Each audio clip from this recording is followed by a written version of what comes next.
What if I told you that the most terrifying secret of a small town wasn't hidden in a police file, a basement, or a grave?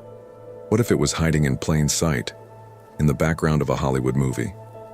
In 2008, a 17-year-old boy walked home from a party and literally vanished into thin air. For 12 years, the case was ice cold. No body, no suspect, no answers. Then a film editor in Los Angeles, 3,000 miles away, paused a single frame of B-roll footage. She zoomed in on a shadow, and that shadow forced the entire town to confront a secret they had spent a decade burying. But here's the thing that still haunts everyone. They never found Leo, not alive, not dead, just gone. By the end of this video, you won't know what happened to Leo Hartman. Nobody does. But you will know why the sheriff retired early. You will know why 3 families moved off Maple Street in a single month. And you will hear the actual voicemail left on Leo's phone 3 days after he disappeared, from a number that had been disconnected for years.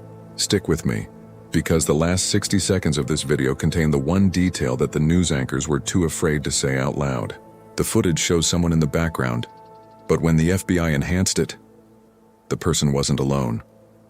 Hey everyone, welcome back. Today we are diving into a case that doesn't have an ending, and honestly that's what makes it so terrifying. Because when a murder is solved, you can close the book. You can say, the bad guy is in prison. But when someone just disappears, the book never closes. Every time a car drives down Maple Street, every time a flashlight sweeps across the woods, someone is still looking.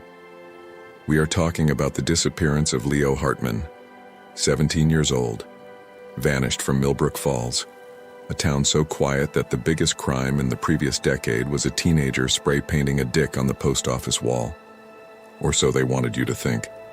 In this video, we are going to break down exactly how a teenager vanished into thin air, why the police hit a dead end within 48 hours, and how a random piece of Hollywood B-roll footage meant to show a pretty sunset for a forgettable thriller became the key to uncovering a 12-year conspiracy of silence, involving the neighborhood watch, the church, and the sheriff's own auxiliary deputy program.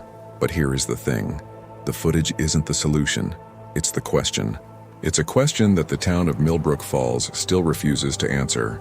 And the final 30 seconds of this video contain an audio recording that the sheriff's department has never released to the public. It's a 911 call. A call made from the payphone at the edge of town at 3:17 a.m. on the night Leo disappeared. The caller didn't leave a name, but they left a message, and you will want to hear what they said. To understand how a movie camera caught a mystery, we have to go back to the beginning. November 15th, 2008. Millbrook Falls, population 3,402. It's a Saturday night. It's cold. The kind of cold that hurts your teeth and makes your breath look like smoke. The leaves are off the trees. The town smells like wood smoke and wet asphalt. Leo Hartman is your average all-American kid. He's lanky, 6'1", weighs maybe 140 pounds soaking wet. He wears the same gray hoodie every day because he says it's lucky.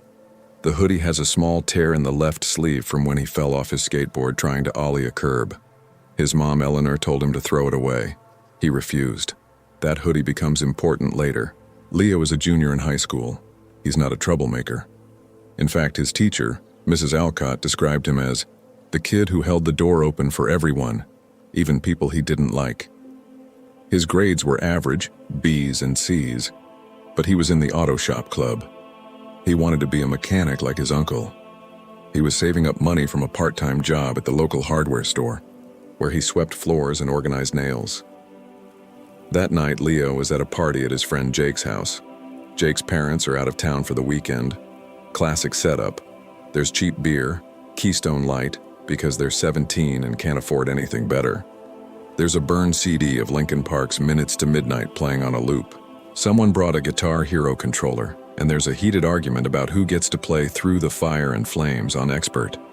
Witnesses, and we have statements from 11 people at that party, say Leo left around 11:45 p.m. He only lived a mile away. Just a straight shot down Maple Street past the old Hartman barn. Cut through the church parking lot and he's home. Easy walk. 15 minutes max. He told his friend Jake, "I'll see you at practice tomorrow." Those were his last words to anyone who knew him. But here's a detail the police almost missed.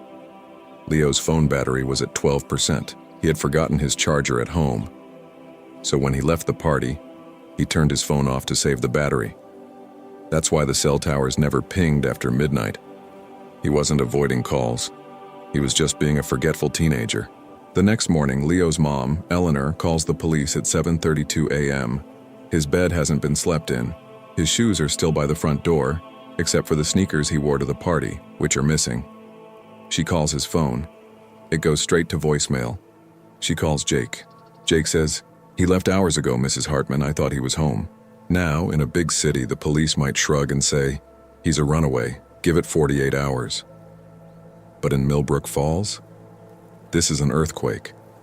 The town hasn't had a missing person case since 1983.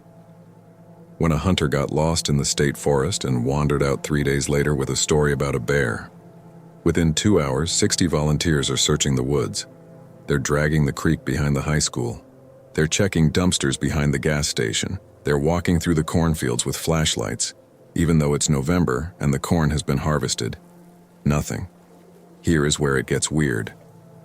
The police bring in search and rescue bloodhounds from the county sheriff's office. These are trained dogs. They have a success rate of over 90%. The dogs pick up Leo's scent leaving Jake's driveway.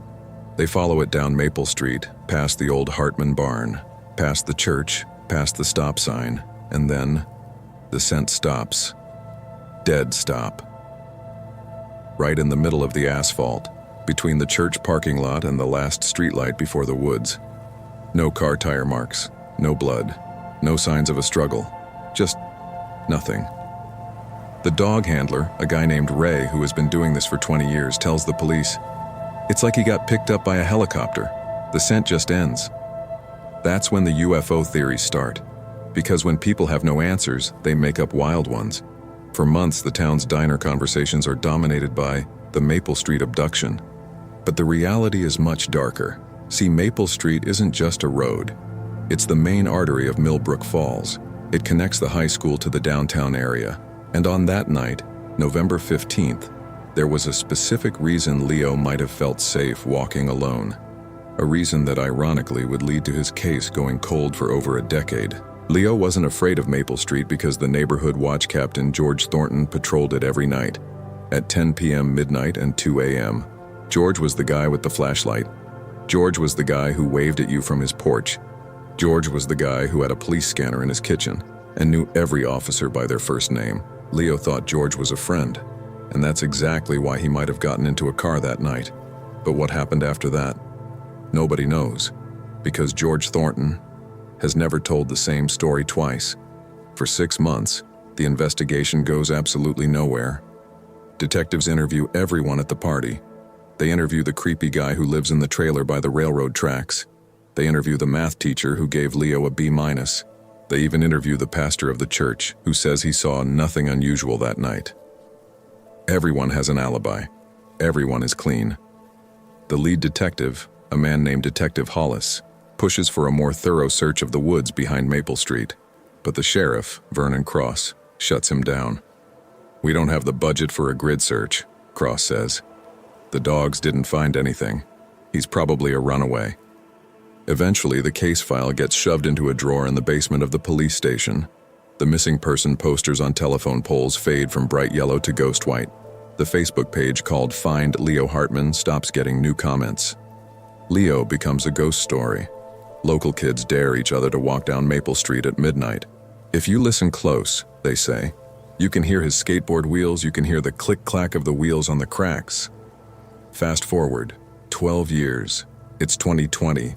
The world has changed. TikTok is a thing. Everyone is wearing masks for a different reason. And in Hollywood, a small production company called Hollow Pines Pictures is working on a mid-budget thriller called Echo Ridge. The plot is generic. A killer stalks a small town, the local sheriff is corrupt, the heroine figures it out in the third act. Very meta, right? The director, a guy named Marcus Webb, wants authentic, gritty, small-town America. He doesn't want the polished look of a soundstage. He wants real rust, real peeling paint, real flickering streetlights. So the location scout, a woman named Tara, goes looking for towns that haven't been gentrified. She finds Millbrook Falls on a list of dying mill towns. The crew spends 3 days filming in Millbrook Falls. They shoot the sunset over the church steeple. They shoot the rusted sign for the old mill. They shoot the diner where the waitress has been working for 40 years. And they shoot a specific stretch of Maple Street, the same stretch where Leo's scent disappeared. Why Maple Street? The director liked how the streetlights flickered. He said, "It adds tension. It makes the audience feel something is watching them." He had no idea how right he was. 6 months later, in post-production, assistant editor Maya Chen was logging B-roll. She'd been doing this for 8 years, working on reality TV, commercials, and Christmas movies. She'd seen it all. Now she was staring at a static shot of Maple Street at dusk. The camera, mounted on a tripod, pointed down the road. The light was fading, showing the flickering streetlight, then darkness, then the silhouette of the woods. Maya was about to hit export when something caught her eye. In the far background, just at the edge of detail, was a car, an old sedan, pulled over on the shoulder, half hidden by a low-hanging branch. Most would call it a shadow and move on. But Maya grew up watching true crime documentaries. She reads Wikipedia pages for every unsolved mystery. She paused the frame, she zoomed in, and then she zoomed in again. You couldn't see the license plate or the driver's face, but the trunk was open, and next to it a figure. The figure wore a dark jacket and a baseball cap, dragging something long and heavy toward the tree line. A rolled-up carpet, a bag of tools. It was impossible to tell, the resolution was too low. Maya's heart dropped. She knew about Leo Hartman. She'd Googled the town after seeing the location report. She knew this was the same stretch of road where a 17-year-old boy vanished 12 years ago. She didn't call the police yet. She was smart. She called the production manager first. "Hey," she said, "where exactly did we shoot this? I need the exact coordinates." The answer came back. Millbrook Falls, Maple Street. GPS coordinates, 42.3314 degree N, 83.0458 degree W. The exact stretch of road between the church and the tree line. Maya then called the Millbrook Falls Sheriff's Department. She got transferred 3 times. Finally, she reached a dispatcher named Linda. Maya explained what she found: the B-roll, the open trunk, the figure dragging something. Linda paused. Then she said, "That's interesting, but we don't have any open investigations on that road. Leo Hartman is a missing person case. We never found a body, so there's no crime scene." Maya was stunned. "But it's the same spot," she said. "Don't you want to look?" Linda sighed. "Look, lady, that footage is from 2020. Leo went missing in 2008. If he was in those woods, the dogs would have found him. We did 3 grid searches. There's nothing there." Maya didn't let go. She was stubborn. She contacted the FBI through an online tip form. She attached the clip, the metadata, the GPS coordinates. She wrote a 3-paragraph explanation, and then she waited. 3 weeks later, she got a call from Special Agent Reynolds. He said 3 words that made her blood run cold. "We're going back." The FBI didn't mess around. They brought in ground-penetrating radar and cadaver dogs.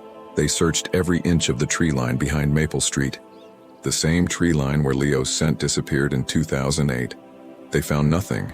No body, no bones, no tarp, no evidence of a grave. But they did find something else, something that changed everything. Under the fallen oak tree, the same spot where the figure was dragging that object. The ground-penetrating radar showed a disturbance. The soil was different there, newer. But when they dug, they didn't find a body. They found a metal box, a small one, rusted, buried about 2 feet down. Inside the box, wrapped in plastic, was Leo's gray hoodie, the one with the tear in the left sleeve, the one his mother said he was wearing the night he disappeared. Also inside, a silver ring, the one his grandmother gave him, and a photograph of Leo Hartman, taken after 2008. The date stamp on the back read, November 15th, 2015, exactly 7 years after he vanished. Someone had been keeping his things. Someone had been visiting that spot for years. But why bury the hoodie and the ring and not the body? Why keep a photograph that proves he was still alive 7 years later? The FBI had a new question. Was Leo Hartman dead, or was he hidden? The discovery of the metal box changed everything. The case was no longer a missing person investigation. It was now a potential kidnapping or unlawful imprisonment case. The FBI re-interviewed everyone who lived on Maple Street in 2008, and they started with George Thornton. George Thornton, age 58 at the time of the footage. Retired school bus driver, lived alone in a ranch house at the end of Maple Street. His wife left him in 1999. His kids don't talk to him. He spent his weekends fishing and his evenings watching the street, and for 15 years, he was the neighborhood watch captain. When the FBI knocks on George's door, he's sitting on his porch. Same spot as always. He's wearing a polo shirt and khakis. He looks calm. He invites the agents in for iced tea. He says, "I've been expecting you for a long time." The agents ask George if he remembers the night Leo disappeared. George says, "I remember every night on Maple Street. I was the watch captain. I saw everything." They ask him about the B-roll footage. The open trunk, the figure dragging something. George laughs. "That's not me," he says. "I drive a Ford. That car in the footage is a Buick. Check the taillights. Buicks have different taillights." The agents check. George is right. The car in the footage is a Buick LeSabre. George drives a Ford Taurus. But here's the thing. George used to drive a Buick. He sold it in 2009. He sold it to a junkyard. When the FBI tracks down the junkyard, they find the car. It's been crushed into a cube. But the VIN number matches. George Thornton owned a beige Buick LeSabre in 2008. The same make and model as the car in the footage. George's story changes. First, he says he never owned a Buick. Then, when shown the registration, he says, "Oh, that old thing. I sold it because it had transmission problems." Then he says, "I wasn't even on Maple Street that night. I was at home watching TV. The FBI asks to search his property." George says, "Go ahead. I have nothing to hide. I'm an open book." They search the house, they search the shed, they bring in ground-penetrating radar for the backyard. Nothing. No body. No evidence of a crime, but they do find something in George's computer. A folder called tax documents. Inside that folder, a spreadsheet, a log. For 12 years, George logged every single time he saw a teenager walk alone on Maple Street. He had columns for date, time, weather, what the kid was wearing, and a risk assessment score from 1 to 10. His entry for Leo, dated November 15, 2008, reads, Leo Hartman, 11:45 p.m., no jacket, hoodie gray, alone, score 9. A score of 9 out of 10, the highest score George had ever given. When asked about the log, George says, "That's just neighborhood watch stuff. I was being thorough. Isn't that what you want? A thorough watch captain?" The FBI asks, "Why did you give Leo a 9? George pauses. Then he says, "Because he walked alone. At night. In the dark. That's dangerous. I told him once, 'Leo, you shouldn't walk alone.' He laughed at me." The FBI asks, "What happened to Leo, George?" George looks out the window at the tree line. Then he says, "I don't know, but I hope he's okay. I really do." The FBI doesn't have enough to arrest George. They have a logbook. They have a car he used to own. They have footage of someone who might be him, or might not be, dragging something into the woods 12 years after Leo disappeared. But they don't have a body. They don't have a confession. And they don't have a witness. The dark secret of Millbrook Falls isn't that George killed Leo. The dark secret is that the town knew George was strange. They knew he had a temper. They knew he stared too long at the high school track team. They knew he had a collection of lost cell phones that he found on the sidewalk, but they didn't say anything, because George was helpful, because George was lonely, because calling the police on George would have been rude, because George was one of them. And that silence, that polite small-town silence, is why Leo Hartman is still missing today. Now we get to the part that the tourism board of Millbrook Falls really hates. The cover-up. After the FBI's search in 2020, the town went into full damage control. The mayor gave a press conference where he called George Thornton a quirky individual, but insisted that no evidence links him to any crime. He said, "Leo Hartman's disappearance is a tragedy, but it's not fair to accuse our neighbors without proof." A local journalist, a kid named Marcus Chen, who actually went to high school with Leo, didn't buy it. Marcus was a senior when Leo was a freshman. He remembers Leo as the kid with the skateboard. After the FBI left, Marcus started digging through the police reports from 2008. He filed a Freedom of Information request. He waited 6 months, and when the documents finally arrived, they were almost unreadable, blacked out, redacted, missing pages. But Marcus found something shocking. In 2008, 3 days after Leo disappeared, a woman named Mrs. Higgins called the police. She lived 2 houses down from George. She told the dispatcher that she was looking out her window at 11:50 p.m. on the night of November 15th and saw a teenage boy get into a beige sedan on Maple Street. She said the boy looked like he knew the driver. She said the car drove toward the tree line and didn't come back. The dispatch log shows the call, but the action taken field is blank. No officer was sent. No report was filed. Then, in 2009, a delivery driver named Leo, different Leo, called the police. He said he saw George Thornton washing the inside of his trunk at a self-service car wash at 1 a.m. He thought it was weird because it was raining. Who washes their car in the rain? The dispatch log shows the call. Again, no action taken. When Marcus asked the Millbrook Falls Police Department for the original reports from those calls, he was told they were lost in a flood. In 2012, a pipe burst in the evidence room. Water damaged dozens of boxes.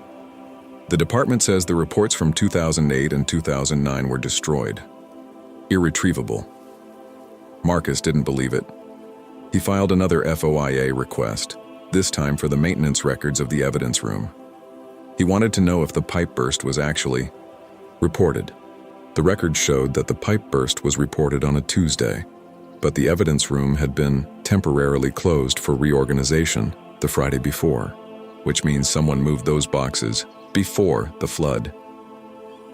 Marcus drove to Florida to interview the retired sheriff, Vernon Cross. Vernon is 80 years old now. He lives in a retirement community outside Tampa. He plays golf on Tuesdays. He told Marcus he didn't want to talk, but Marcus showed up anyway with a tape recorder. Marcus: "Sheriff, why wasn't George Thornton questioned in 2008? You had 3 separate tips." Vernon: long pause. "Because George had a key to the station. He was an auxiliary deputy. He volunteered. He went on ride-alongs." Marcus: "He was a volunteer deputy, so he had access to evidence?" Vernon: "He was one of us. You don't question one of us. That's just how it was. You have to understand, this is a small town. George was at the fish fry. George helped set up the Christmas lights. You don't go accusing a guy like that based on a shadow in a movie." Marcus: "Even after the FBI found the box with Leo's hoodie." Vernon: long pause, then a whisper. "That box could have been put there by anyone. It doesn't prove George did anything. Now please leave me alone." Click. George Thornton wasn't just the neighborhood watch captain. He was a volunteer auxiliary deputy for the Millbrook Falls Police Department. He had a badge. He had a radio. He had access to the evidence locker. He rode along in cruisers. He knew the blind spots of the patrol routes. He knew exactly where. The cameras weren't. The police weren't necessarily protecting a killer, they were protecting their own reputation. Because if George Thornton was involved in Leo's disappearance, then the department had given a predator a badge and a gun, and that was a scandal they couldn't afford. George Thornton still lives in Millbrook Falls. He still sits on his porch at night. He still waves at kids who walk down Maple Street. The FBI still lists him as a person of interest in Leo Hartman's disappearance. But without a body, without a confession, without a witness, there's nothing they can do. And Leo's Mother Eleanor still leaves the porch light on every night, just in case. Eleanor Hartman sold her house on Maple Street in 2022. She moved to Oregon, to a town that doesn't have a neighborhood watch program.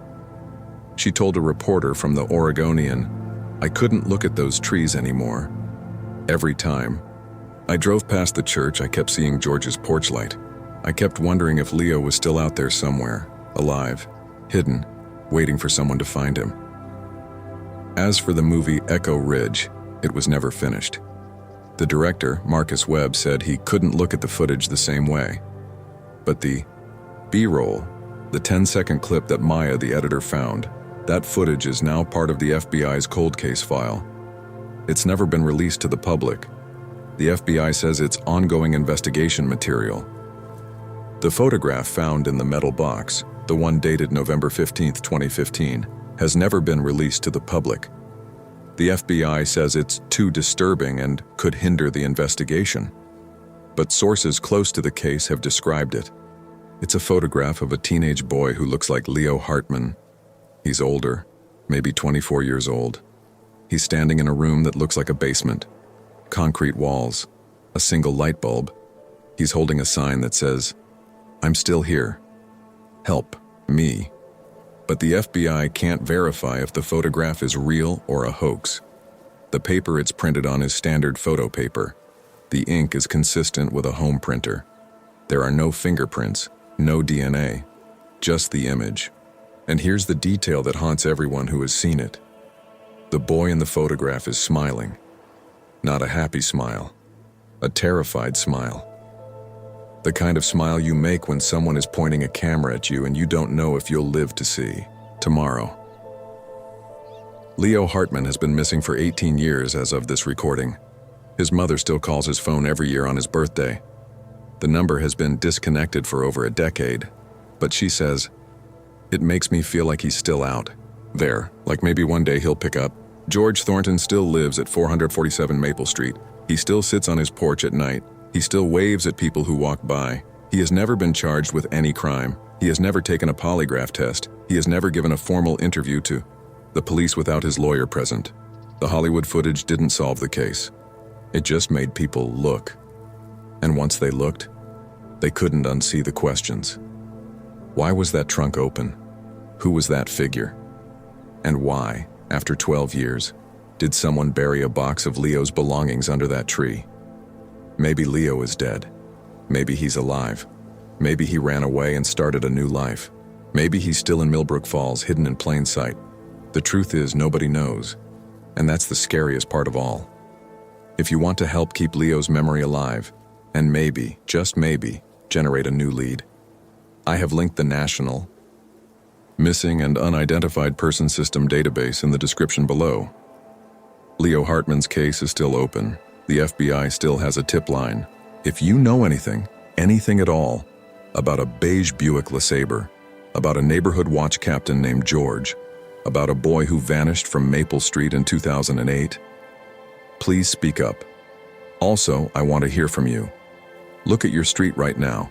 Think about the house 3 doors down.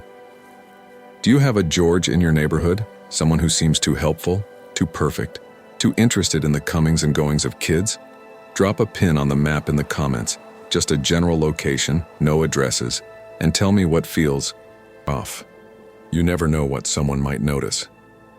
If you made it to the end of this deep dive, you are officially part of the inner circle. Hit that like button if you think George Thornton knows more than he's saying.